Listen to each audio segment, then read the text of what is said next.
On this episode of The Median, I have an absolutely interesting guest coming on. It was a fantastic show. Larry Sharpe, he's a Libertarian. He's the owner of NeoSage. He is the former gubernatorial candidate, well, one of them, in New York in 2018. And he's the host of the Sharpe video podcast. If you're only familiar with the Republican Democrat, then you're in for a ride for this one with the Libertarian. He is such an individual thinker, and Libertarians generally are. We talk about the COVID-19 response, how he feels about that, healthcare in America, and also immigration. It's a long show. I appreciate anyone that makes it through. If you want to skip around, but I really recommend you don't, because it was a great show with a lot of good thoughts and a lot of good questions that he bounced right back. So without any further ado, everybody, enjoy the show.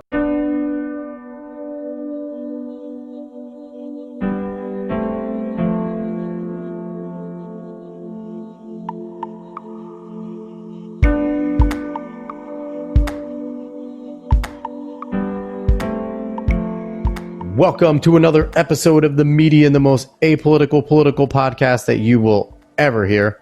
I am your host, Alex Cuesta. And with me today is someone who, if you are a New York resident especially, but a nationwide name, he was the gubernatorial candidate for New York State in 2018. He is the owner of NeoSage, and he is the host of the Sharpe video podcast. Larry Sharpe, what's going on, Larry? Hey, I'm here, ready to rock and roll, man. Thank you so much for coming on. So before we get going... Someone told me you were going to beat me up, so I'm ready to get beaten up. Oh, man, beat you up. I don't think I could physically or mentally, but I'm going to attempt to go mentally, at least this time around. Let's do it.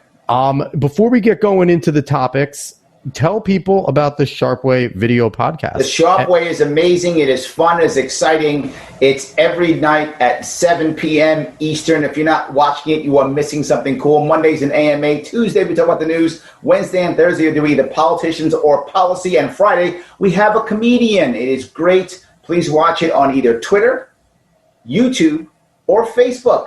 It's The Sharpe Way. And that's Sharpe with an E. And the E stands for entertaining. Definitely go check that out. Go subscribe, spread it to your friends. Now, Larry, you are a Libertarian. For those in the back that maybe don't know anything past Republican or Democrat, kind of explain where a Libertarian, I guess, lies on the political spectrum. It doesn't, and that's the issue, right? The idea is of a Libertarian is you can be as liberal or as conservative as you want to be. The issue is, do you want to use force to make others be like you? If you say, my God, I'm a conservative, and I say, that's great for you. Do you think it is the government's job to enforce your will upon others and to force the culture and nation to be more conservative? If you say yes, you are Republican. If you say no, you're Libertarian. But the reverse, Larry, I'm super liberal. Okay, great. I'm glad you're super liberal. Do you think it's the government's job to force the country to be more liberal, to force the culture to be more liberal? If you go yes, you're a Democrat. If you say no, you're Libertarian. A Libertarian doesn't want to force people to be liberal or conservative. They want to use their example, their community, their works, their social environment to convince people to be more like them, whether they're liberal or conservative. And we are totally okay with that as long as it's not forced. And I think that's interesting for people to hear, because I think when people see Libertarian, especially if you're politically active, most Libertarians tend to fall into the Republican Party if they have to be shoved into one or two of them. That is not true at all. That is most Republicans who don't like when Republicans get too conservative or become too mainstream call themselves Libertarians.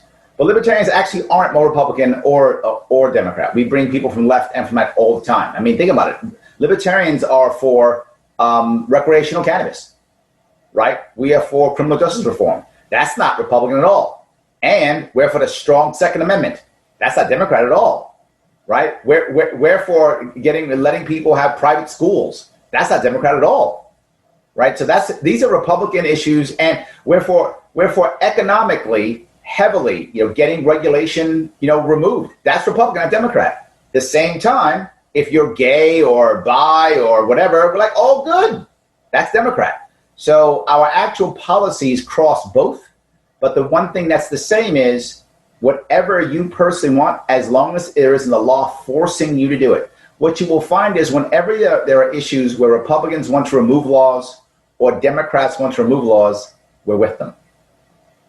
All right. So in that vein, now that we have the nice tutorial on what a libertarian is, we're going to get right into the topics. Now, as we do every single show, my guest chooses the topics, and it is my job to do my research on them, their positions, and everything, and hopefully play devil's advocate. I mentioned to Larry, it could be unfortunate because he's significantly smarter than most people I ever hear talk, so it could be difficult, but I'm going to make an attempt here. So we're going to start off. Larry, it's your floor. How do you feel about the COVID-19 response? COVID-19 response, and I'm on record here over 6 months ago talking about this. The appropriate response to the COVID, if I were the governor of New York, can I go down that road if I was governor of New York? Sure. Okay. If I'd actually won the election and I was governor of New York, as soon as I see the COVID disease or virus move to another country, I know it's a problem. Good leaders engage others to act. Bad leaders say, you sit down, be quiet, and I'll take care of this. That's not a leader. The American people, in general, have been shoved into the idea that some savior, some big leader will fix everything. So we freeze when bad things happen and we wait for others to take care of it. This became worse in 2001 after 9/11. That's when it really exploded. And all of a sudden now we sat back and we said, Daddy, help us, Mommy, protect us. That has really made our community suffer, because when you add government, you by default remove community. And our communities have suffered because of it. So the first thing I would do as a leader is engage the community. The first thing I would have said is, okay, guys, this disease is coming. This virus is coming. I don't know how bad it's going to be. It might be super bad and it might not be. But either way, government is not going to be able to respond as fast as you can locally. So let me give you some tips on what I want you to do. Number one, the first thing I do is I end all regulation on alcohol distillery laws. End them. Why? I want local people to start making hand sanitizer. So I first would have said any nonprofit wants to make hand sanitizer, local church, Knights of Columbus, VFW, American Legion, go ahead, start making hand sanitizer. And in New York State, no sales tax to sell any hand sanitizers. Not just that. I'm also going to say, you know what? Hand sanitizer is one, also masks. If you want to make a mask, go make a mask. Here's what I'm going to do. I'm going to show you what the FDA and CDC say, and I'm going to create a website. I'm going to use government for what it is. It does generally well. It's usually good as a repository for information. So I create basically the New York State page for how can you make a mask, right? But I don't only put government up there. I also allow local groups to do it too. What does that mean? If there is a New York State Medical Association, Doctor Association, Nurse Association, Homeopathic Association, you also can put your recipes up to create a mask. What does that do? The more I put up there and the more transparency I have, the less people believe in conspiracies. The more people trust, the less it becomes what it has become, which is a left-right issue. I don't want it to become a left-right issue. I want people to see what's there and to start wearing masks. What would have happened? I do the same game. You sell a mask, no sales tax. What does that mean? Local people start putting cool masks, Yankee masks and Captain America masks, and blah, blah, blah, started happening. Now, the point is, you might say, well, Larry, do the masks work? Does hand sanitizers work? In reality, at this point, it wouldn't have mattered. What would have happened is people would have gotten to the mode of doing this. We would change the culture to get people to start wearing masks and to start sanitizing their hands. Some people would have ignored me. Some might have, but some wouldn't have. And it would have began the process in February. Not in August. That's when it would have began. But I'm still not done. I then tell my AG, you are not going to, in any way, shape, or form, prosecute anyone who uses a 3D printer to create a ventilator and or a test. Not my state. So if you want to make a ventilator or make a test, start down. Now, most people, again, would have ignored me. But a couple people who weren't doing well, a couple businesses who weren't doing well at the time would have said, you know what? Wait a minute, I can make money on this. And guess what else I'm going to say again? Yep, you guessed it. No sales tax. The no sales tax piece means there is no barrier to entry, right? Anyone, you don't have to apply for it. You just start doing it now. Again, most people would have ignored me in February, but some would have. And as more people start talking about it and doing it, the state begins to go, that guy's making ventilators? That guy's making tests? And guess what else would have happened? If the tests would have been bad, which they were, we would have found out in February. And by the time March came, we'd have the right tests. We would have found out early, and we still were doing it. But I'm still not done. Then, because government made this bad. Everything you've noticed I've said was removing a government thing that made things bad. Not just that. In New York State, if you're in another state and you're a medical professional, you can't come and work in New York State because you're not licensed, which is insanely stupid, but still our law. So what? Because those Connecticut doctors, they're all idiots, right? Stupid. So I would have ended that also and said, guys, if you want to come to us, New York City is the largest city in the country. We're going to need your help. Please come. But I'm still not done. Now what I'm going to do is I'm going to tell, and this is what I've done the first month. This would have been February I would have done this. And again, I'm on record. I have a podcast. I said this in February. So I'm not Monday morning quarterbacking this. I was in the time saying this at the time when it was happening. And then I said, okay, now what I'm going to do is I'm going to use the government and say, here is what we believe is the right answer and the guidelines for you to run your business safely. I am a Marine, and I was taught when I was Marine Corps in the 80s that if it's a contaminated environment, it doesn't mean the war is over. You find a way to function in the contaminated environment, and you keep fighting. You go back, you decontaminate, and you're back in the field, and you keep fighting. They said this was a war, and then they asked us to surrender. I said it's a war, and I said we fight. So then what do? I said, this is what we should do, 6 feet or whatever the rules were, 6 feet apart, putting up the plastic, all those things. Then what do? Again, I go back to the same concept. Now I take my government inspectors, and I don't stop punishing people, which is what we did. Instead, I have them go to stores or retail outlets. I don't close anybody down, but I give them a stamp if they follow government guidelines. That's it. I give them a stamp. But I also allow the AMA to provide a stamp. I'll let holistic people come by and provide a stamp. And there can be 3, 4, 5 different stamps that every retail outlet can get. And now the consumer decides which one do I want to go in. Now I have my government guys who are out there stamping, checking. You know what would have happened? Certain companies and retail outlets would have closed already because people wouldn't go. The consumers would have decided what stores stay open and what don't. I don't have to. You're going to be irresponsible. People aren't going to go in. You're going to close. Your fault, not mine. I don't have to close one store. The consumers will. But not just that. When stores see it and go, wait a minute. So if I do a 6 feet this and a 6 feet that, people come into my store, I'll do that. Okay, yeah. Whatever it is, whether that's a bar or a club, here are the rules and guidelines to survive in a bar and a club. Maybe you have to close your club. Maybe you don't. Maybe you have to have open air. What I'm saying is if we started this in February and March with total transparency, by the time April or May came, no one would be saying, do masks work? Do tests work? We would know. We would know how to function. We would know what worked, what didn't work, and we wouldn't have had to shut down our economy. We could have trusted the people to find the right answers. We wouldn't have had to send people back into nursing homes to have them all die. We would have known how to protect our elderly. We'd have known how to function in this environment. Because if we don't know how to function in this environment, when the next virus hits, we're finished. We're finished. So, Larry, I have a few questions. So first, I'm going to ask you a few, and I'm going to let you unpack them.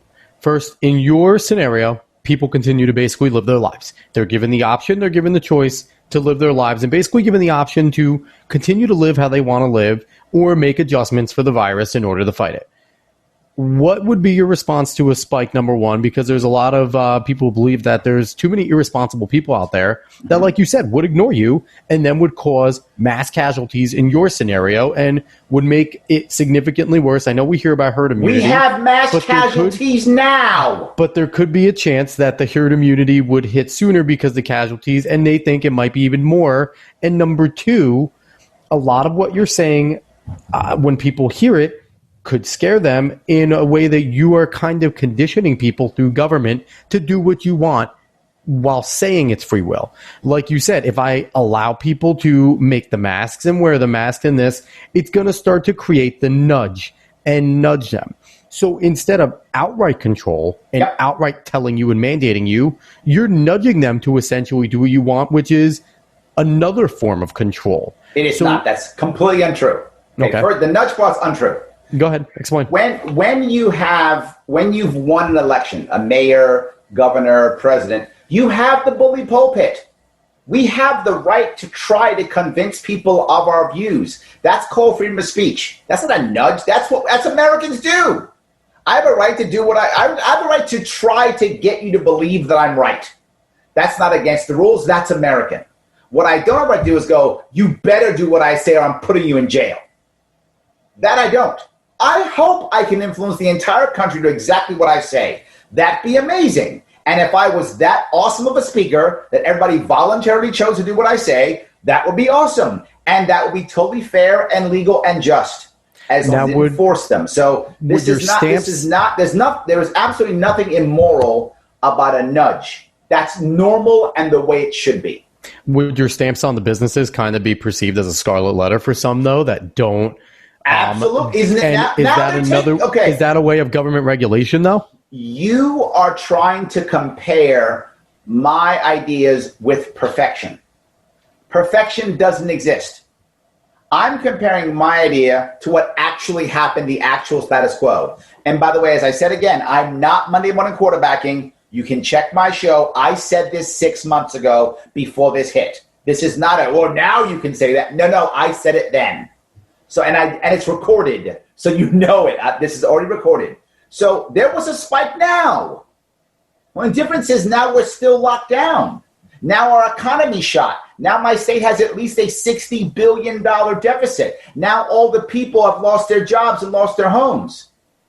So no, incorrect. Do you believe that? Fine, and there was already horrible casualties, but now we're in a worse spot. And now with the lockdown again, all of that 6 months of pain was useless in this one. In mine, we actually would have the data and know what works, and there'd be no doubt. And now the next thing is, you said there are people who won't do the right thing. That's true. And they still don't. We are taking away their liquor licenses in New York State now. We're ruining them even worse. So it's not like under the legal plan, the law plan, that they don't do things, they do things. People don't do things in general. But at least if social pressure tells them to and they feel like they're not being told to, you don't encourage rebellion. Once you say, you better wear the mask, you've just encouraged rebellion. When you say, please wear the mask, then someone goes, fine, Larry's complaining, I'll wear the damn mask. And they wear the mask. How do I know this is true? Look in South Korea. Look in Sweden. Look in other countries that didn't lock down. Look in the Chinese and Korean and other East Asian communities in every city. They already wore masks. They do it on their own because they had SARS, because they had bird flu. They had it in their countries in East Asia, so they wear them voluntarily already. So everything you're saying I get, but there's no evidence. You're just saying, I'm afraid. And people say that. You're right. They get afraid. My point is now they're afraid of government. They're afraid of authority. Now it became a left-right issue. Now, I'm a Republican, so I don't wear a mask. I'm a Democrat, so I have to wear a mask. How about it doesn't matter what you are, wear it if you want to. But not just that, because I'm allowing your scarlet letter, right, for me to put a stamp on it, there's 3 or 4 more stamps. So if they don't have my stamp, but they got 3 other stamps, they're still fine. And guess what else? Maybe my stamp is wrong. Maybe the government's wrong. And maybe the AMA is right, or the Holistic Association's right. Maybe. Guess what? By now, we would know. And we could then adjust and shift, and we'd know who's actually right. It wouldn't be because I hear this talk show host say something, that means they're right, or that means they're wrong. So I get what you're saying. I'm saying mine over time would have given us a real idea and concept, and more importantly, we would now know how to function in this environment. So when the next virus comes, we move into new protocols. We don't just collapse our economy again. So the question right now is, Larry, would this put yourself in the president's shoes now? Is this a national plan? Because a lot of the major issues, I think, you see, especially on the left, but on all sides, is that there wasn't enough leadership. There wasn't enough action from the federal government, that President Trump allowed the states to do as they want, allowed the governors to be the executives of their states. And he said he was providing help, and we've heard a lot of governors say he sure as hell didn't. So would this be a national plan, or would you have to take something in a different approach? That was as a governor of a state. Okay. Right? As a governor of a state, the first thing you do is you motivate your local communities to get in action. You physically go there, and you take the bully pulpit. The one thing that Governor Cuomo did well, and I hate Governor Cuomo, but I will still give people the benefit, I'll give them the, credit where credit is due, is he spoke often. That was a good thing. He said garbage and lied and went back and changed, and his policies were absolutely terrible, and he's responsible literally for tens of thousands of dead New Yorkers. So that's the bad part. The good part is he did talk to us every day. That part I would have copied, right? I would have taken that from him. That part was good. So now when it comes to national. National, same thing with the bully pulpit. I would tell the governors what I think they should do. I would express this plan to every governor. I would tell the people in a daily briefing, here's what we should be doing. Please do this. Use the federal government for this. But then how do I facilitate this? And there's the issue. Here's the problem with what we did. We did, let's do packages and blah, blah, blah. Terrible idea. Here's how the federal government saves this and lets every governor actually do their job. You create what I call the 3-half program. And to be clear, this again, on record, 6 months ago. This is not Monday quarterbacking. The 3-half plan. The 3-half plan is 3 parts. Number 1, you tell every financial institution in the United States, this is federal, through a federal mandate. You say every single financial institution in the United States may not demand payment for any credit whatsoever, anything due, any financial product for 6 months, half a year. You may not demand payment at all. No insurance, no mortgage, no credit card. You may not demand payment for 6 months, period, done. Now on top of that, you go to every single person who rents, because now no one's paying the mortgage. What about renters? Every renter now may pay half of their rent, regardless of contract. Federal mandate, regardless of contract, you may pay half rent for 6 months. Larry, how are landlords going to survive on half rent? They're not paying mortgage for 6 months. That's how they can survive. They got to pay maintenance and stuff. Absolutely. That's why you have to rent, but you don't have to pay your mortgage on your property. So you can survive for 6 months on half rent. Yes, half rent. But I'm still not done. Now, on top of that, every employer now may pay for 6 months half salary. Even if you have a contract through union, even if minimum wage, half. Larry, how am I going to survive on half my salary? You're not paying your credit card bills, dude. You're not paying your rent, your mortgage, and your rent's half. You can survive on half salary. Yes, you can. You can survive on half salary. Stop complaining. You can survive. You make that a federal mandate that is allowed for every single state to do so, and the federal government will back it 100%. Now, what begins to happen? The most important piece is no disruption. You can keep your job. You can stay in your home. You can keep your business. And you've got 6 months to figure out, what the hell do I do now? Meanwhile, when you add the governor local plan, well, now you start figuring out how to function. You can now retool your business to survive in this environment in 6 months, retaining your workforce, retaining your home, retaining your business, not having to go on unemployment, not having to ask money for the government, none of that. No cronyism, no handouts to my friends, no handouts to museums, no hands out to unions, no bailouts of the airfare, nothing. Half, 6 months, no payments, retool. No one leaves. Now you might say, well, Larry, the bank's going to take a bath. Yeah. Now libertarians are going to be mad at me when I say this. We're going to bail the banks out. We always do. I hate bailouts. I'm a libertarian. I don't want bailouts. But we're going to bail the banks out. That is America. We're going to do it. So instead of me trying to pass a bill and giving money to my friends in crony capitalism, I just go to all the banks who I just screwed for 6 months, and I say, okay, banks, get your actuaries together. Tell me how much money you just lost for 6 months. Then we look it over. Does it make sense? Great. I write them a check for half, and the Fed makes matching money for half. They're made whole. Problem solved. Problem solved. Now, would this affect you've done immigration? One bailout that comes directly from the Fed and the government, and debt comes directly to the banks. The banks are going to shove that money back into the economy anyway. So now we've helped the economy back out. People aren't losing their jobs. They aren't losing their homes. They can still stay and survive. We can fix this thing. And again, I was talking about this in February and March. So by September, right now, August and September, we would now be rocking and rolling if my plans were in effect. Instead, now we're regressing. We're going backward. So how would this affect kind of a deflation or inflation of our goods and everything with cutting everything in half? And also, you talk about in February, Did you agree with the travel bans that were instilled late January? No. Why travel ban? You can't stop this thing from spreading. So instead, learn how to function and protect yourself from it. The next one's going to come. What happens when the next one's worse? So as bad as this one is, there's going to be a worse one. You can't stop it. Don't waste your time. Instead, understand how to fight it. Survive in the environment. I was taught as a Marine to survive in deadly environments. Survive in them. We can find a way to do that. If you trust the American people to do this, they'll do it.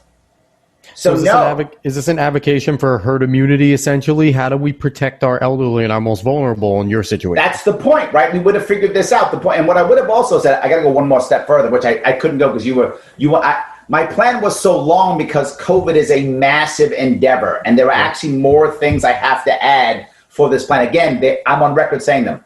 I also would have eliminated all Department of Building codes when it comes to bedding. Because what you want to do is you want to allow all local community centers to have large bedding areas. Why? Because if you have a household with multiple people, multiple generations in it, you might want grandma and grandpa to stay home, but you still want to work. So you work and you then sleep at the local church, the VFW, you sleep there, right? You don't go home to sleep because you don't want to give it to your elderly. So you provide environments where you can sleep. And of course, nurses would be there. They can check your temperature in case you get it, whatever. But generally speaking, if you're younger, the odds of you having a bad reaction are lower. So they could put you in those areas and have the proper nurse and people there just in case you get it. You could sit there, get it, deal with it, get past your symptoms, get back to work, leave grandma and grandpa at home safe. So we would find answers. I don't have to have every answer. You think Cuomo had every answer? Trump has every answer? Of course not. But if you create an environment where the experts step up and you let people see what's happening, you'll watch people protect themselves.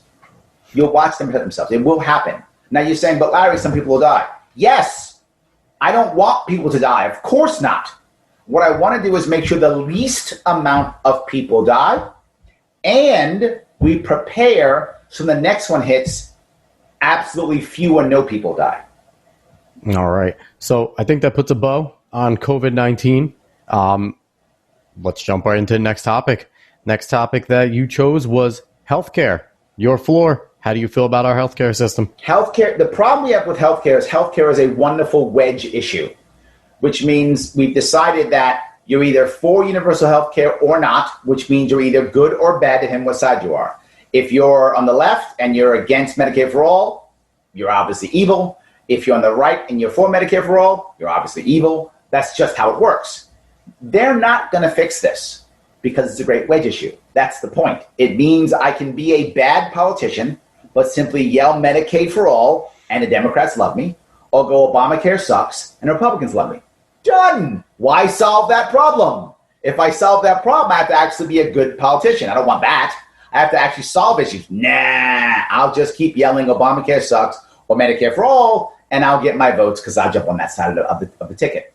Right now, our political world is not about whether you support me. It's who are we both against, right? So politics right now is who do you hate? You hate that person too? We're on the same side. It doesn't matter what my actual policies are. Do we hate the same person? And that's the wedge issue. We can absolutely solve this healthcare issue. The number one issue is to remember, there's a difference between health care and healthcare insurance. And they use those terms interchangeably. Well, if he had health care, you mean insurance? Well, yeah, they're not the same thing.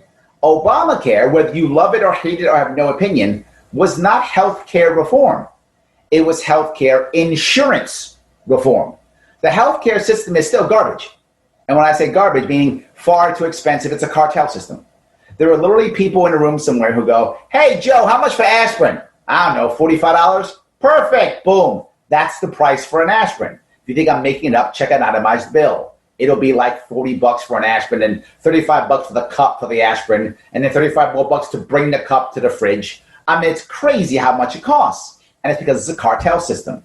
What Obamacare did very poorly, or depending on if you're a hospital or not, is it actually made competition worse, meaning that there's less competition. It created a cartel system. One hospital group owns, X number of hospitals, and now it's so bad that even doctor groups are buying each other up. So they can become larger and larger doctor groups because there's no other way of getting around everything. But not just that. Now we see, and I live in New York City, I see this all the time. The more you socialize medicine and get the individual on a government plan, the more you create a two-tiered system. The wealthy get great doctors, and the not wealthy get the rest of the doctors. Even in New York City, as I see it now, and I'm sure it's in your area, other areas, many of the best doctors take no insurance. They won't do it. They won't get paid. If they have problems, they have to hire too many people, they take no insurance. So show up and give me a credit card, or show up and write me a check. And if you've ever gone to one of those places where you have an individual to where you go to a doctor's office that takes insurance, there's 2 doctors and 5 administrators. They're worried more about whether they photocopied your card than whether you're happy or satisfied. You sit in an old beat-up room. They don't care if you're happy or not. They don't really care. Your appointment's at 3 o'clock. You get seen at 4:45. And no one cares because that's how it works. You're in the way. You're not the customer. The customer is the insurance company or the government. You're in the way. But not just that. How do they get paid? Well, they get paid by services. They hope you're sick. If you're not sick, they don't get paid. That's why when you go to one of those places, every single time it ends with either a prescription, a procedure, or a test. Every time. Why? That's how to get paid. If they don't provide you with a prescription, a procedure, or a test, they don't get paid. So of course every time it ends, they see you for maybe 10 minutes and you're done. Now go to another doctor's office when it does not take insurance. You swipe your credit card or you give them a check. There's 5 doctors there, 2 administrators. It's a really nice room that you sit in because you're the customer. You swipe your credit card and give a check. You're supposed to be there. Your appointment's at 3. You get seen latest 3:05 is the latest you get seen, not 4:45. And when you get there, your doctor talks to you and asks you questions like, so how are you feeling? How are you sleeping? How are you eating? What's your stress level? What's going on? They talk to you. Why? Because that's how they get paid. You order them a check or you swipe the credit card. At the end, it's not always a procedure or a test or a prescription. Why? They already got paid. You're getting paid for the examination and time. That's how they're getting paid. It's in their best interest just for you to be happy and come back because you're the customer. That's what matters. Changes everything. That's what the wealthy get right now. So the question becomes, how do we make that for everybody? Well, here's the reality. The less you have government involved in healthcare, the cheaper it becomes, the more accessible it becomes, and the safer it becomes. More accessible to poor people too. Larry, how can you possibly say that? I have an example right next door. Essential healthcare, non-essential healthcare. Non-essential healthcare, cosmetic surgery, LASIK eye surgery, cosmetic dentistry, body enhancements, all those things. In every single case, everyone, without exception, price has come down, service has gotten better, accessibility has gotten better, and safety has gotten better. In every case, without exception. If you go back, I don't know if anyone listening is old enough, I'm in my 50s. I remember that when they first came out with LASIK eye surgery, they used to charge you per eye because one eye was so expensive. Now anyone can get it. Cosmetic dentistry used to be only for like Hollywood stars. Everybody gets it now. Government's not involved. But now essential healthcare, all that's happened, price has gone up, service gotten worse, everyone's complaining because government's involved. So I have an example right here in this country showing how when government's involved, it gets worse. All right, so how do we make that transition? 2 ways. Way number 1, we encourage people to have direct primary care. And we talk about the model, which I call the Costco model or the gym model. And here's how that model works. And it's being done already. The way you start making that model is, it's a model that says, you and I, we pay whatever, $250 a month to be part of this doctor's office, whatever that is.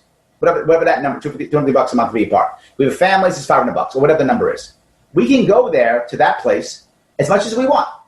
$5. It's all cost, $5. They tried this free and senior citizens showed up every day.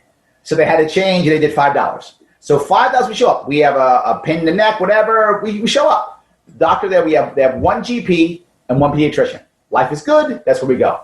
Well, it's in their best interest for us to be healthy.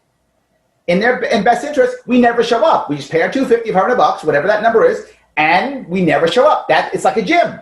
The gym hopes you never show up. They hope their goal is for us to be healthy. What are they going to do? It's in their best interest to make sure that we know how to eat, know how to sleep, know how to take our vitamins, all those things. They're going to be doing things to make us healthy. It is in their best interest. The current model, it's in their best interest for us to be sick and to be on a one-a-day pill forever.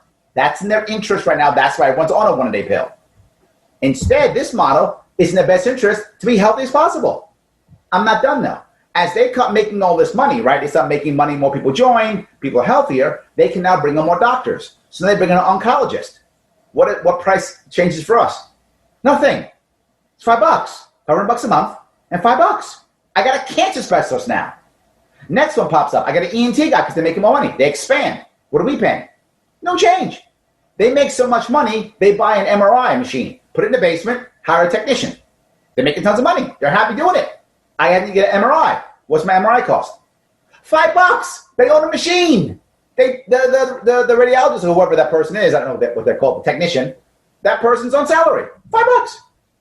That's how you want to create an environment. But Larry, there are people who are super poor. So how do we deal with them? No worries. As practices get larger, government now steps in and says, you know what? If you were to take, and I'm going to make these numbers up for sake of argument only, but you'll get what I'm talking about. You can massage the numbers. Mm-hmm. If you take 10% of your population of all you people who the government considers poor, for the sake of argument, poor equals eligible for school lunch. Again, you can make that number up any way you want. Yep. But for the sake of argument, it's that.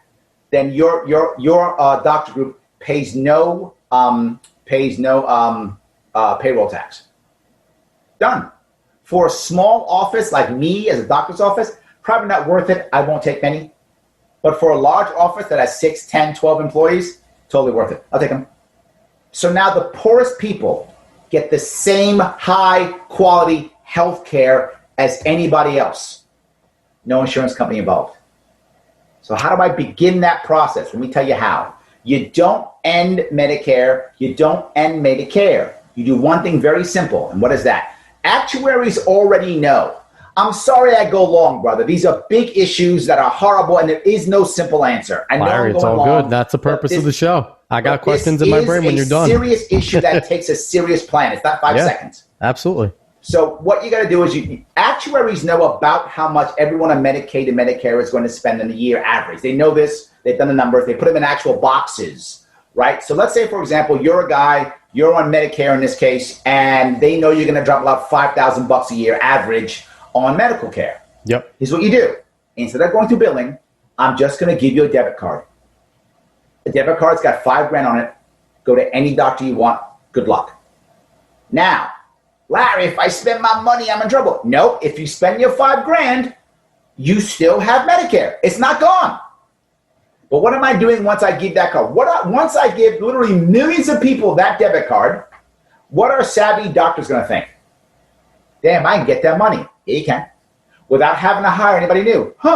Without having to follow any protocols. Yep, nothing. It's a debit card. You don't have to do any of the government BS, and you can still get that money. The second the doctors see that, they will change. They'll bring all their prices down. They will now market to this group. How do we know that? It's already happened already in the non-essential healthcare market. We have an example of that already happening.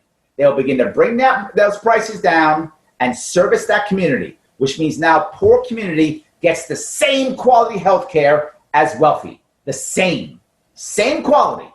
So now what happens? You now have $5,000 in your hand to spend on healthcare. But the second your money runs out, you got to go back to that other doctor. You don't like the other doctor. You don't want to go back to the doctor where you're just a number. You want to go to the one where you get good service and rich people go to. So you're going to think how you spend your money. You're going to think how you spend your money and where you spend it. You're going to be savvy on how you do it. And as you're going to do that, you're going to want to get off of Medicaid and Medicare. You're going to want to be able to get that kind of money. And when you see it, now the doctor says, look, get off Medicaid, Medicare, just pay me the $250 a month and you get this all the time. You're like, man, I want that. And you're going to get it. You're going to watch people begin to shift off. Now, to be forward with you, this is a multi-year plan. There is no quick fix. This took us, because of World War II and the way we stupidly stuck health insurance onto companies, and we should have never done that. but we did it because World War II made us do many stupid things. That was one of them. To wean us off of this, to change this, will take years. But if we begin with this process, you'll watch us shift off. You'll watch the private market open. And the way a governor starts this is by doing one thing, demanding, just by executive order if need be, that medical facilities are like any other retail facility, that all their prices must be transparent like anything else. You can't walk into a store and say, I want to buy a suit. Oh, great. Got it. Here's your stuff. Great. How much suit cost? Oh, I don't know how much it costs. What? I don't know. Take the suit home. You'll get a bill in the mail in a couple of weeks. Whatever that is, you got to pay it. That's healthcare right now. No, it has to be transparent. Larry, it's impossible. How can be transparent? They don't know what you have. Somehow car dealers do it and car shops do it. They give you an initial fee to inspect your car. Then when they know what's wrong, they give you prices. And you decide what you want to do with your car. Decide what you want to do with your body. Now, of course, emergency services will be separate. Of course, emergency room is separate. It is now, and that would stay separate, right? You get in a car accident, you get helped. Obviously, that doesn't change. I'm saying for your routine healthcare issues, why wouldn't you go through this route? You take this over time, you'll watch a serious shift, but a more important issue. You will watch people who are poor, rich, middle class, whatever, all get high quality healthcare. So I think everyone will agree with the transparent pricing. I think that's something that's pretty universal. I don't think any side is going to, unless you are in healthcare right now and you're making a lot of money on it, that's probably the only people that don't want that to happen. Yep. But even them in their own life would probably say, that'd be nice for me anyway to know it, but they're making money on it. So that's a different thing.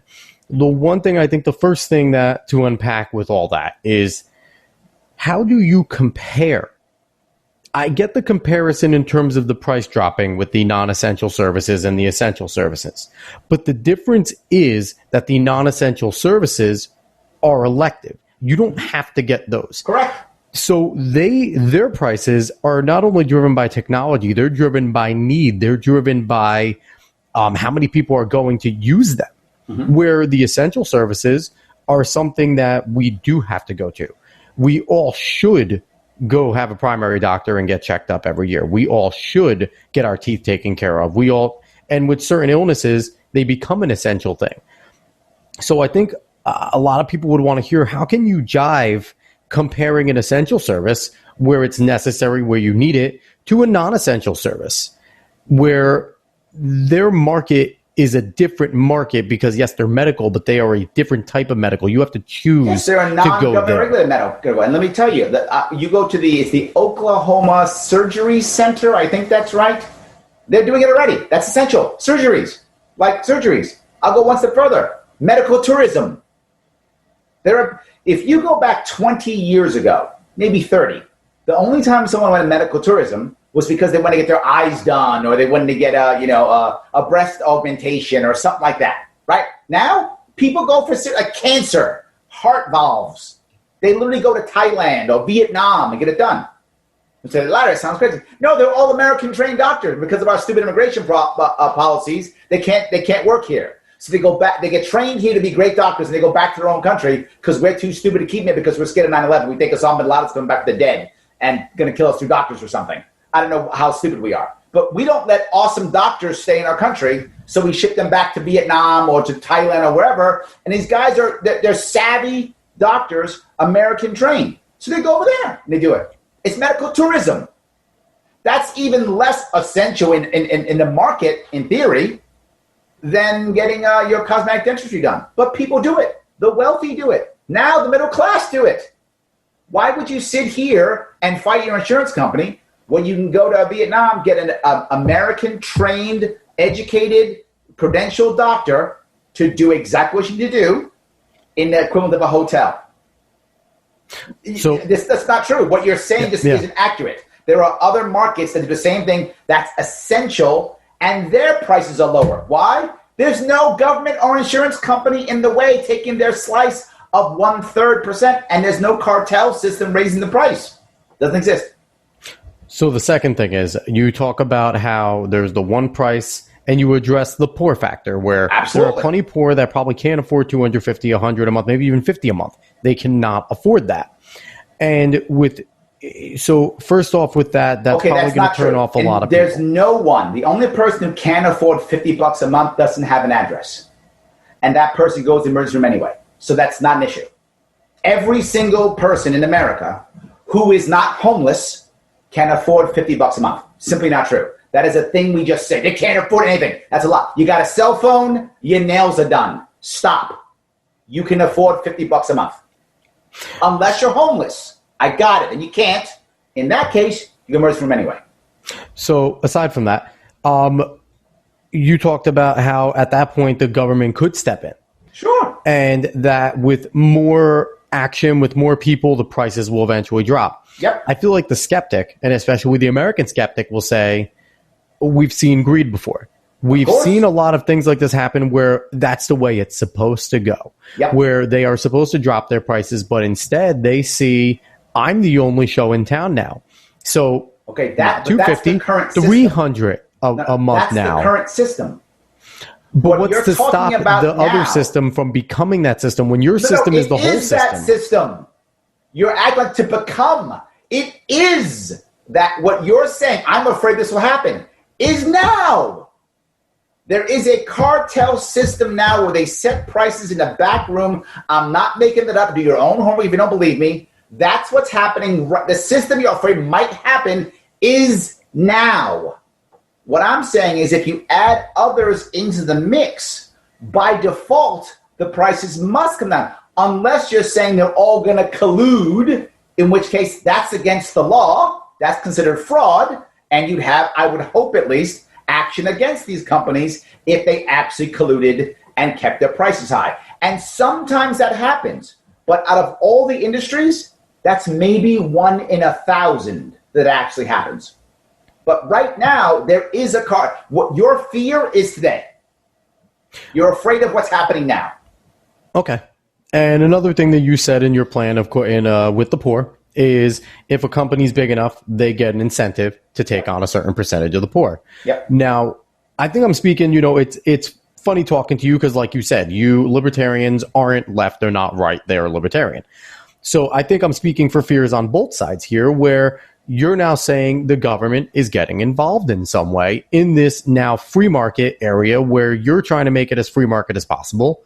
But now you're allowing government to get in. And what's to stop the snowball of government continuing to poke their head in more and more? Government's already in. You're acting like we're going to have a free market system overnight. The government is so involved in healthcare, it's insane. There's no way we could go to a free market system overnight. I might as well say, and then I'll have my leprechaun jump up my unicorn and we'll fly to the moon. The odds of that happening are exactly the same. What I'm saying here is I'm not getting rid of Medicare or Medicare. I'm not getting rid of them. So the poor, if they're really in trouble, can still stay on it. That doesn't go away. This is in addition to hopefully getting people to voluntarily transfer over. If my system is right, and I believe it is, if my system is good, and I believe it is, then people will voluntarily transfer over to my system. If I'm wrong, they'll just stay on Medicaid, Medicare. There's no loss for anybody, right? I'm not getting rid of Medicare or Medicaid. So if I'm wrong and my system is garbage and I'm totally full of it, people just stay on Medicaid, Medicare, nothing changes.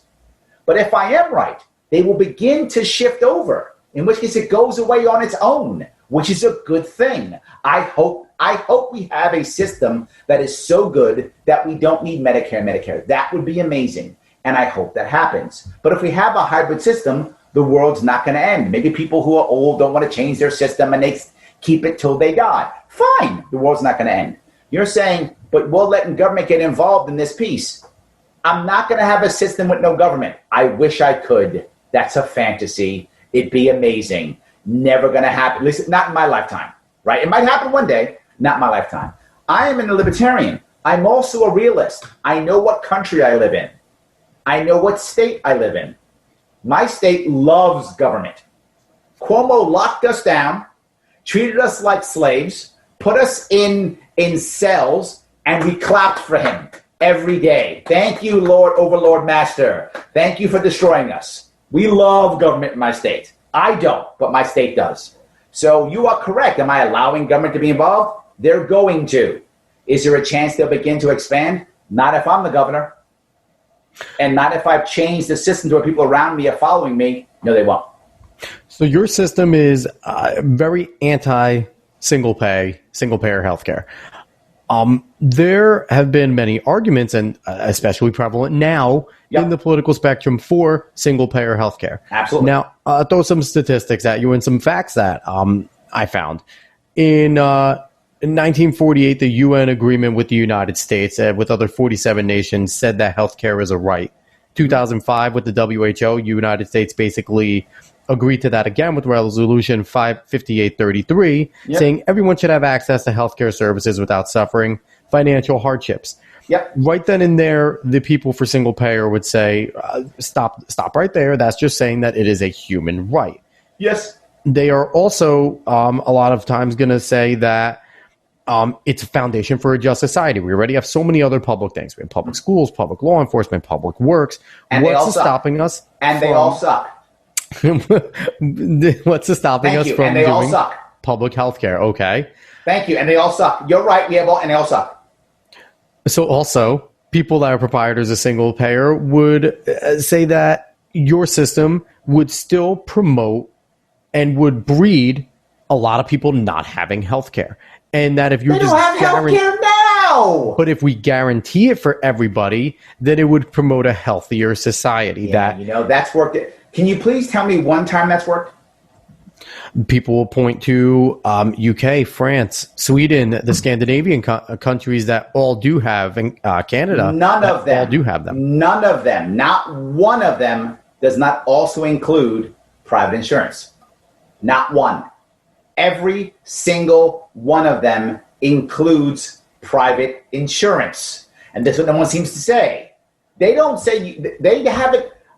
In America, we're talking about getting rid of insurance companies having single payer. None of them have that. They all have also private insurance. And what does that mean? As someone who lives in those countries, what the rich people do, they have a second level of insurance. They have a two-tiered system. What we see in New York City now. That's what exists in Europe. That's what exists in Europe. But would you agree with the single payer that we don't have? Would you agree with the single payer with the second tier? If people everyone's want guaranteed, let them do it. It's not going to. People, if you go to the countries where there are two separate things we have there. Number one, all the Scandinavian countries together, every single country there combined, is the population of Texas. Let me be clear on that. All combined, Texas. Just so we're clear on that. So, Scandinavia, all those countries. There's more people in New York City than there is in Denmark. There's more people in New York City than there are in Finland. There's more people in New York City than there are in Norway. Only Sweden has more people than New York City. That's it. These are tiny countries compared to our country. That's number one. Number two, they don't have the legacy that we have of tying our healthcare to companies, to our employment. They didn't do that stupidity. We have to break cultural issues they don't have to break. It's a different issue. Not just that. Because of how bad our system is, we're losing American-born doctors. This is the first time now where American-born doctors tell their kids, don't become a doctor. It's a terrible idea, don't do it. That's never happened before because our system is so bad. They don't have that. They have respect for their doctors. It's a whole different culture. So that's piece number one. Piece number two, they have private insurance. Piece number three, when they're in trouble, where do they go? They come here. They fly here. They're not getting their best stuff done over there. Remember the people in the UK who tried to fly to America with their kid, but their government said no and their kid died? That wasn't the first time it's ever happened. So if I had a gun to the head saying single payer or public option, I'll take public option. But that's not going to work either. How do I know? When people say government health care, I have one that's government health care. It's called the VA. Already exists. Ask veterans how well that's working. Yeah, they're not great. I'm a vet. I don't use it. 22 veterans kill themselves every single day in America. Out of about 100 people kill themselves. So that's over 20% of suicides in America are veterans. Veterans are less than 10% of the population. Over double chance that the person committing suicide is a vet. How well is the VA working? Let's do VA for all. See what happens then. And the last thing, I was reading up that single payer people, proponents, do agree with you about the fact that we should be stripping the onus of insurance being on companies. Yes. They would argue that the single payer route would encourage entrepreneurship, would encourage people to get out and start businesses, and would save businesses a ton of money because they wouldn't have to be looking and constantly trying to get the cheapest rate with insurance. It's a valid point. This is a valid point. I agree that would definitely be cheaper for companies. I would agree. The damage done, I think, is just too much. Just because there's one good thing doesn't mean I would use it for everything else. It's a valid point, right? If you took it off the onus of the companies, it would absolutely do that, because a lot of larger companies now, and if people know this, they're self-funding. Because it's so expensive, they're paying for it themselves, no insurance company. Because the insurance company is so expensive. That's what's happening a lot of large companies. They're just paying for it themselves. And you know what? We're going to put a fund together. We're going to pay for our own health insurance ourselves. We become our own health insurance company. That's how bad it is. So I agree with that. That makes total sense. It doesn't mean that that's the only option, right? With that logic, you can say, well, you know, if companies didn't have to pay for their cell phone use, we could just make cell phone use single payer too, and then that'd be a whole lot cheaper. There'd be no phone use. And you could go down the road on everything like that, right? The problem with making healthcare a right, with making anything a right, when you make someone's service a right, there's a problem. What happens, now what I'm saying is, what happens if we don't have enough doctors? What happens if we don't have enough doctors, enough hospitals? What happens? Do I get to sue the New York State now, or sue the country? Because you didn't provide me with the right doctor, it's my right? You're saying someone else's action is my right. That's what you're saying. Healthcare isn't magic. It isn't a thing we can just grab. Healthcare is a bunch of professionals doing work. Once you make it a right, now what happens when we don't have enough? Yeah. It's terrible. Education in the United States is a right. What a stupid idea that was. Wow, that was stupid. But that's a right now in New York State. What happens when our school system sucks? It does suck. It's a right, and it's garbage. We drop $20-some-odd thousand per kid every year in New York State, and we rank 37th in the country. That's how it is when it's a right. That's my point. Well, we'll make it a right, and it'll be great. New York State? No. Rochester, New York, has some of the worst school districts in the country.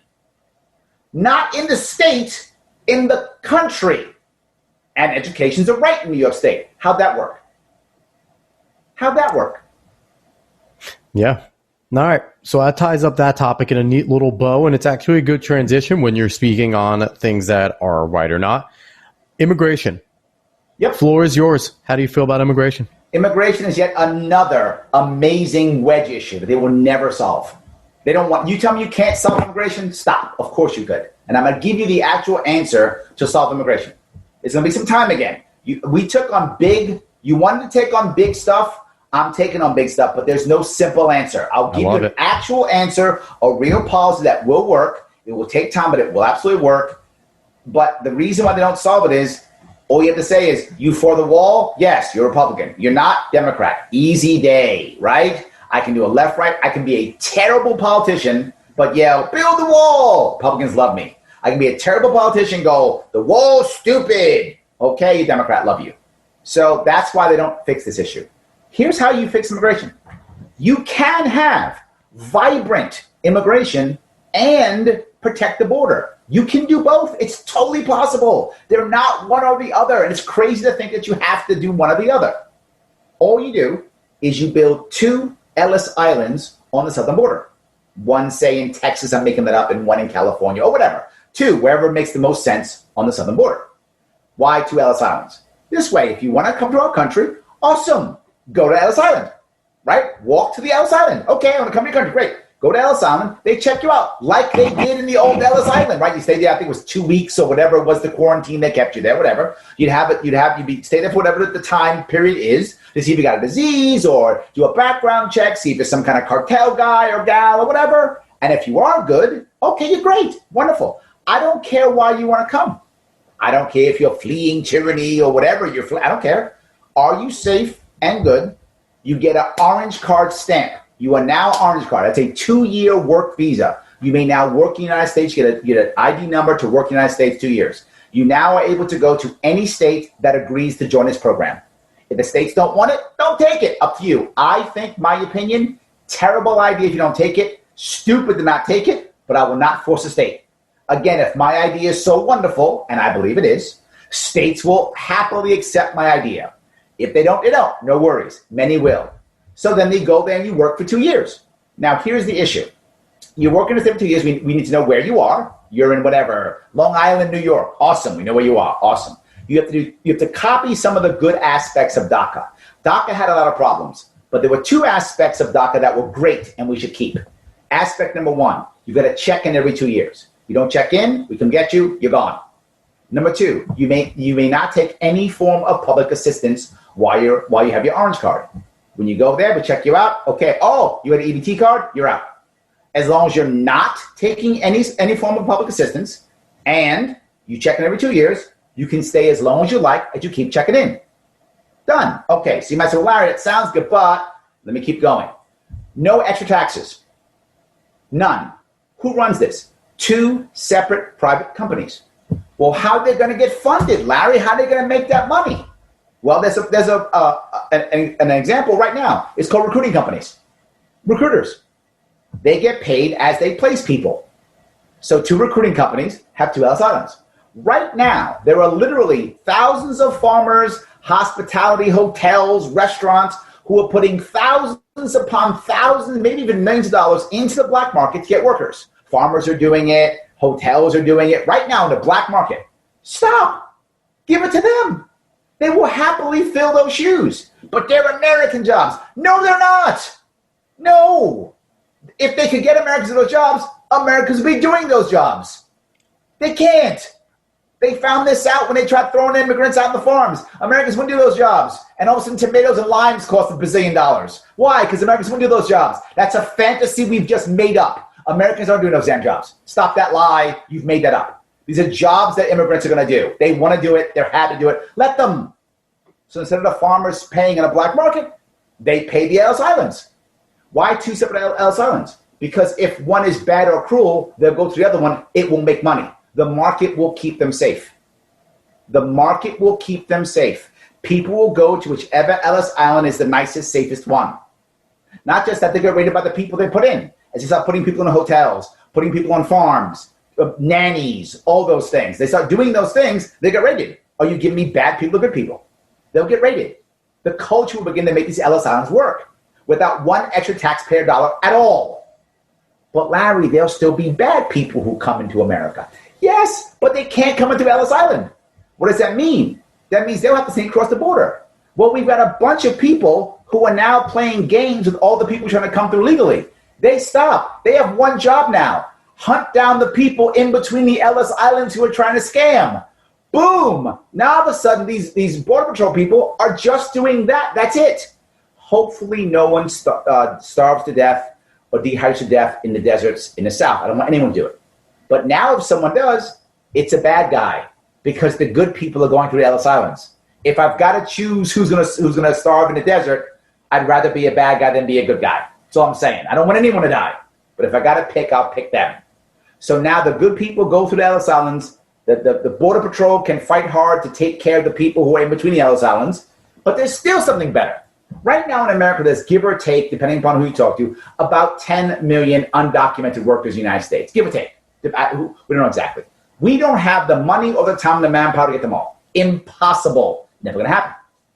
But now you say, go to Ellis Island. You don't have to cross the border. You can be undocumented in Oklahoma, undocumented in Michigan. Go to Ellis Island, get documented. Okay, most people won't do it. They won't believe it. But let's say out of 10 million, let's say 500,000 go. 500,000 go, get documented, come back. Now all of a sudden they come back and go, dude, I don't got to worry about nothing. I'm good now. I pay my taxes. I work. I'm not scared. It's all good. I can drive a car. I can get a license legally now because now I'm documented. I can do everything legally now. I'm paying taxes. Life is good. And then people go, oh, they didn't deport you? No. Why don't you go? They'll stop going. That might take 5 years or 10 years, but it will begin to happen. and we will naturally begin to document all our undocumented workers here. But it's the best part. There are some bad people here too. There are some bad people here. As the president says, bad hombres. There are some bad hombres here. But right now we can't get them. Why? Because they're all in immigrant enclaves of people who are undocumented who won't help law enforcement. They're getting blackmailed, there's human trafficking, all kind of problems because they're undocumented. But once they're legal, now when law enforcement says, hey, where's bad guy Pablo? They go, oh, he's right there. Go get him. They're happy to tell him because they're safe. Pablo can't blackmail them anymore. These people are legal. They're documented. They're not, Pablo's right there. Get him, cops. They're calling the cops on Pablo. Boom. We can now get the bad guys out, document the undocumented, and keep people coming in here safely, legally, without one extra taxpayer dollar. And here's the best part. Private companies can now make money. And we can focus our Border Patrol on getting the bad guys. All these three can be done with not one extra taxpayer dollar, safer country. And here's the best part. Let's say these people want some pathway to citizenship. Fine, we can make it any way we want. They have to check in every 2 years, right? They're paying taxes with no welfare, which means they're basically paying to work here. Totally happy with that. We make rules. After I'm making these numbers up for sake of argument.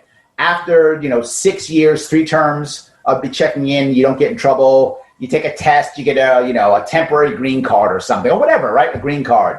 Then after 6 more years, you can apply for citizenship, pass a test, learn English. Whatever is the rules we want, we create a pathway. And the glory here is the pathway is not being done by the government. The pathway is being done by the private company. And they can charge the individuals to go through that. No taxpayer money. They get to grow. Anyone who went through the government system doesn't get kicked out of line. They're still in the same system. No one's affected. The system isn't messed with.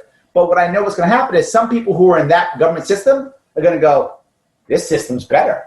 I'm going to go to Ellis Island. I like the system better. They're going to abandon the government system and choose the private system. Again, if my idea is good, and I believe it is, I don't have to destroy government. People will go away from it and go to the system because it's a better system. If I'm wrong, the system still exists and there's no harm. But I believe people will leave that system, go to that new system, and then what happens? We can lower taxes. We can make government smaller because the private sector has filled the need better. So a few things with your plan. One, your whole proposal about getting the government out of border security. No, that's not true. Well, not border security. I literally said the Border Patrol still stays on the border. It stops being with immigrants. But wouldn't entry have to do with that border security? Who gets in, who gets out isn't part of the federal government's job to try and vet and figure out who's getting in and who's getting out. How closely are these private companies working with the government? And what's to stop them from cronyism? Following government mandates, that's all. Again, let's assume that the private companies are terrible and they scam. Let's go down that road. They're greedy and they scam. That means they're going to start putting bad people into hotels, onto farms. Well, once those people do something bad, you track it right back to the company, don't you? There's actually someone who is accountable. Right now, there's no one accountable. There's someone accountable. So now Joe Jones and Associates loses the contract at Ellis Island because they suck. They're fired. Another recruiting company gets that. You actually have repercussions if they're bad. Let's say they're bad. Let's say you're right. They're greedy and they send bad people to farms. Right now, that happens now. Literally right now, bad people are getting to work on farms. Human trafficking, drug trafficking, all the bad things are happening right now. I'm saying, and there's no repercussions. It's just give the Border Patrol more money. That's our only answer. I'm saying if this company, whatever, Jim Jones and Associates, screws up and does that, if tried by that, we fire them, maybe even punish their officers if that's appropriate. And now Jane Doe and Associates comes in. She takes it over. And she knows you mess around, you're fired too, and you might be going to jail. There's actual accountability. Now, would this be considered a government contract?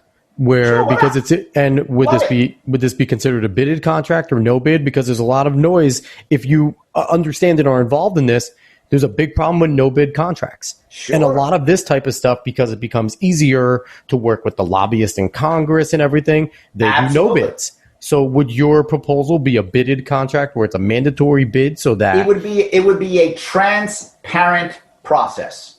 That's what I would say. A transparent process. I don't want to just say bidded because there may be some prerequisites you might be required before you do it. Like, for example, some of your officers might have to have top secret clearances. That kind of thing might be in place. So I don't just want to call it a bidded process. You might also have to have some prerequisites before you do this thing. As an example, it may be top secret clearance for your officers. Okay. But it'd be transparent no matter what. Even if I pick them as executive for the first two, if I did that, you might think, oh, that's crooked. I'd make it transparent. I'd say why. Just do it. I'd just say why. This is why I picked these two. Boom, they're done. First two. All right, and you talk about, bringing these workers to your Ellis Islands, and they get the orange stamp, and this will now replace a lot of the illegal workers that are working on farms, that are working in these hotels. They're not making a lot of money on these farms, in these hotels, in these, the businesses that a lot of our illegal immigrants work on. Yep. Now that they have an orange card, they're going to be guaranteed better wages. Is this something how will you encourage these companies that were getting a lot of production from illegal immigrants, undocumented immigrants, to now have to pay them more and not raise their prices and not screw over other people in a way in terms of the free market? It is possible they'll have to raise their prices. That's possible, right? But in reality is they're actually paying less on the black, where they were playing on the black market, they're actually paying less in the non-black market, in the standard market. So they are paying less to get the workers. That's for sure. They are doing that. But yeah, they might have to pay more as possible. Maybe. And I'm okay with that. We have to deal with our documented, undocumented workers, right? The odds are that if we made it easier for them to get workers, that any price increase will be minimal. But even if price increase has to be a bit higher, if it has to be, then it has to be. I don't have a problem with workers uniting. I don't have a problem with workers doing collective bargaining. I don't have a problem with unions. I have a problem with government-sponsored unions. I have a problem with monopoly unions. That I have a problem with. If it's just people getting together collective bargain, let the immigrants collectively bargain and get more money. Fine. That's fine. Who am I as some governor or some president to decide how much money you should get? If you can collectively bargain and get more money, good for you. If not, I hope next time you can. So what is your view on the border wall or border fence? You're obviously against taxpayer money being thrown into it, but just in general, the theory. The idea is a terrible idea. Why is it a terrible idea? If you create a border wall, here's what you're guaranteeing. The only people who will get over are those who are well-funded. And who are well-funded? Terrorists and cartel people. You'll ensure only the bad people come in.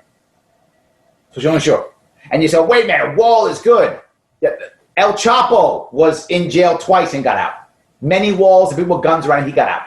Walls don't stop people. That doesn't happen. It's not the right answer. It's a waste of time and money. It is security theater. What you want to do is have the Border Patrol do their job, and they're good at it. Let the Border Patrol do their job, create 2 Ellis Islands, so the only people who are going to be in those deserts are the bad guys. We have enough Border Patrol now to handle this issue without spending any extra dollars, without building a wall to handle it, if there weren't the regular caravans of immigrants coming across the border. If they were all going to the Ellis Island, we'd be fine. If you create the Ellis Island, there's no need for a border wall. The Border Patrol can do its job without it. So what if there was a combination of the two, where you had your gates, you had your wall? Because I've heard it's a huge chunk of cash. We are $28 trillion in debt. No. I'm a libertarian, brother. Why am I going to want to spend more money? That's more money. If you tell me a private company wants to build a wall and pay for it and maintain it, I'd consider it. But taxpayer? No. What if your border agents are telling you it's going to make their life significantly easier in catching? Yeah, you said they're very well funded and they can do it. But what if a wall gives our border security that extra 10 minutes to get over there to get someone where they might have not been able to get them because they are well funded? No. If once you get rid of the caravans of people coming to our country, then it's only the bad guys. our border control can handle it. They can patrol this. They can absolutely control it when you get rid of the massive influx of immigrants. That's the issue. There's just too many of them. Now, you're speaking about the caravans, and it's good that you brought that up. A big complaint is that our process isn't quick enough in terms of citizenship or getting people in here. Yep. What if your two Ellis Islands end up not being good enough, and we then start to see the caravans careening over those deserts again, and now our border security is completely overwhelmed? Am I president in this fictitious case? Yeah, sure. Go for it. If I'm president, we also stop our terrible policies that are creating all these damn immigrants. We stop bombing the 8 countries we've been bombing since George Bush, Obama, Trump. I think Obama was the bomber-in-chief. Obama bombed more. But Trump bombed a bunch. Obama bombed the most. Trump still bombing, but didn't add any. So they're all bombing countries. In fact, Trump actually stopped a couple. So Trump is bombing less than Obama bombed. He should be called Obama. He bombed more than anybody, right? So all these bombings we're creating the refugees. Not just that, the war on drugs, all our stupid policies in South America are creating the gang warfare that's creating the refugees. That's destroying their economy. That's creating the refugees. That's encouraging their corrupt government. That's creating the refugees. So if I'm president, we're going to stop all those stupid policies of bombing 6, 7, 8, 9 countries for no damn reason, and horrible drug war policies in Central and South America, and those caravans will go away. So when now we're just talking about the illegal immigrants that are currently here, the 10, 11 million, depends on what you see. There's a few different numbers out there. Some people have gone as high as 12 or 13. Yeah. I actually don't know. So what you were saying is allow them to give them the option to now come to your Ellis Islands, get documented, and then go back to wherever they're from. You have people saying, oh, Larry, that's not right. You're allowing them to cut the line, not do it the right way, and get rewarded for coming here illegally. No, they're not cutting, and that's my point. Remember, this does not affect the government plan. There's no line cutting. This is a separate system, so there is no line cutting. So, but does the government recognize your system, and will they stop badgering them for deportation if they go to your Ellis Island? Yes, if they go to the Ellis Island, they're not going to get deported. The Ellis Island is their way of saying, I surrender, I'll play by the rules. So they wouldn't be subject to any fines or anything for coming here illegal through your Ellis Island? Because I want to make sure they stay undocumented? But I think that's where the kind of it wouldn't jive with a lot of people. Is I know, because they want to punish. They want to be righteous. A lot of them want to punish. They want to pay the fines. They want them to pay back taxes. They want them to do certain types of things. And that's going to ensure that no one does it. You're right. You tell me you can either be righteous, and that's okay, which is why a lot of people they got to pay for their. I don't want to punish people. I want to fix problems. Now I get it. You want to punish. Great. You know what? Make them pay a fine then. Fine. If that'll get your blood going. I got those damn immigrants. If you want to make them pay $100, fine. Let them pay $100 or whatever it is, whatever the fee is. Let them pay something back. Fine. You can shake your fist and be righteous. I want to solve the problem. If you make the fines too high, they're not going to do it. The problem's not solved. We can be righteous, keep the wedge issue, and have nothing get solved in our country. But if you want, look, I'll bend. Fine. Charge them $100, $200. $200, $100 goes to the private company, $100 goes to the federal government. Life is good. Fine. We'll take a small fee. No worries. I'm okay with that. Now, what would you say to those who are for blanket amnesty? That they would want to, because all right, so I have some numbers here that were crunched. If you would just bring illegal immigrants to just legal status but not citizenship, it would add $832 billion in the economy over 10 years, 121,000 jobs a year, $109 billion in taxes over 10 years. Doesn't solve our problem. Bad idea. Doesn't solve our problem. That's another Band-Aid. If you turn them into citizens and make them legal and now make them... what about the next 10 million who come? It doesn't solve the problem. Again, this is the opposite. The first one is the feel good, get them. This is the warm and fuzzy, we love them. Both feel good, but don't solve the problem. So no, I don't want blanket amnesty. It doesn't solve the. If there would never be another immigrant that would ever come to America, and this would be an amnesty then maybe at least that would solve the problem, right? But it doesn't solve the problem. I want a system that solves the problem. I want them. Plus, I don't want blanket amnesty because some of these guys are bad people. Why would I want to give amnesty and citizenship to bad people? The people over the course of 5 or 10 years, whatever that number is, who don't go to Ellis Island, those are the bad ones. Why would I want to give them amnesty? They're the bad ones. I want to punish the bad people. I don't want to punish everybody. That's a bad idea. This system takes time.